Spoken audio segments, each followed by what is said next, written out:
వాళ్ళని నమ్ముకున్న కుటుంబాలు, తల్లిదండ్రులు అందరూ కూడా గర్భశోకం మిగిల్చిన వాళ్ళే. కానీ ఎంతో మంది స్టూడెంట్స్ బలయ్యారు. దాని గురించి అంటే అప్పుడు మీరు చేసిన పోరాటం గురించి ఏమన్నా? మేడం 1969లో తెలుగుదేశం తెలంగాణ ఉద్యమం ప్రారంభమైంది. 2009లో ఆఫ్టర్ మన రాజశేఖర్ రెడ్డి గారు చనిపోయిన తర్వాత మలదేశ తెలంగాణ ఉద్యమం ప్రారంభమైంది. మేము అప్పుడు ఇంటర్ ఫస్ట్ ఇయర్ మేడం. నేను 2009లో నేను ఇంటర్ ఫస్ట్ ఇయర్ చేస్తున్నా. 2009 డిసెంబర్ 9 రోజు కొత్తగా తెలంగాణ ప్రభుత్వాన్ని, గవర్నమెంట్ని, తెలంగాణ రాష్ట్రాన్ని ఏర్పాటు చేస్తుందని కాంగ్రెస్ పార్టీ స్టేట్మెంట్ ఇచ్చింది. ఆ తర్వాత కొన్ని ఒత్తిళ్ల వలన, ప్రెజర్ల వలన ఆ రోజు ఆగాల్సి వచ్చింది.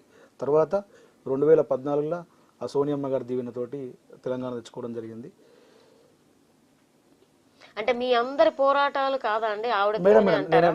ఎందుకంటే మీ అందరి పోరాటాలు, ఎంతో మంది బలిదానాలు, పోరాటాలు ఫలితం కాదంటారా? వాళ్ళు ఇచ్చారు అని అంటున్నారు. మేడం నేనేమంటున్నా మేడం అంటే, ప్రయత్నం మనం ఎంత చేసినా అవకాశం ఇవ్వడం కూడా అదృష్టం మేడం. అంటే నేనేమంటున్నా అంటే, ఎంత స్థాయిలో ఉద్యమం జరగాలో ఆ స్థాయి ఉద్యమం జరిగింది. అంతకు మించిన ఉద్యమం జరిగింది. చంపుకోవడం దాకా వేరు, సావడం దాకా వేరు, చచ్చిపోయారు, చాలా జరిగినాయి. గల్లీ నుంచి ఢిల్లీ దాకా ఉద్యమం చేసిన ఒక ఊర్లను మేడం, ఒక తెలంగాణ ఉద్యమంలో చిన్న ఊర్లతో స్టార్ట్ చేస్తే ఢిల్లీ వరకు కూడా తెలంగాణ ఏర్పాటు చేయాలని ఉద్యమం కొనసాగింది.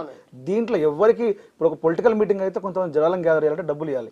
అట్లా ఎవరికి ఒక రూపాయి కాకుండా సొంతంగా వాళ్ళంతా స్వచ్ఛందంగా రోడ్లపైకి వచ్చి, స్వచ్ఛందంగా ధర్నాలు చేసి, స్వచ్ఛందంగా రాస్తారోకోలు చేసి, స్వచ్ఛందంగా ఇవన్నిటి ఫలితమే. కానీ ఎండ్ ఆఫ్ ది డే మనకు అవకాశం ఇచ్చింది మాత్రం సోనియా గాంధీ గారు అనేది చెప్పాల్సిందే మనం. ఎందుకంటే స్వచ్ఛందంగా చాలా మంది, ఎందుకంటే ఒకప్పుడు తెలంగాణ పేరే పోరాటాల గడ్డ, పోరుగడ్డ అనేది. ఒకప్పుడు రజాకారుల నుంచి పోరాటాలు ఎదుర్కొన్నారు, ఇప్పుడు దీని గురించి పోరాటం చేసి సాధించుకున్నారు. మరి ఇంత పోరాటం చేసి సాధించుకున్నటువంటి తెలంగాణలో అభివృద్ధి అనేది ఏ విధంగా ఉందంటారు మేడం? అయితే మా కొత్త రాష్ట్రం ఏర్పడ్డది కానీ భౌతిక తెలంగాణ ఏర్పాటైంది కానీ బంగారు తెలంగాణ అది కాలే. ఈ రోజే ఈ ఎలక్షన్లోనే బంగారు భవితకు నిరంకుశ పాలనకి, నియంతృత్వ పాలనకి చర్మగీతం పాడి ఇలా ప్రజా సర్కారుకి నిరంకుశ పాలన అంటున్నారు. మరి ఆ పోరాటం చేసింది, లేదంటే ఆ పోరాటం సంబంధించి ముందుగా చేసి ఉద్యమం చేసి ముందుకు తీసుకొచ్చి నిలబడింది వాళ్ళు కదా. మరి అలాంటి వాళ్ళని మీరు ఎలా మాట్లాడగలుగుతున్నారు? ఇంకా అది నేను చెప్పలేను మేడం.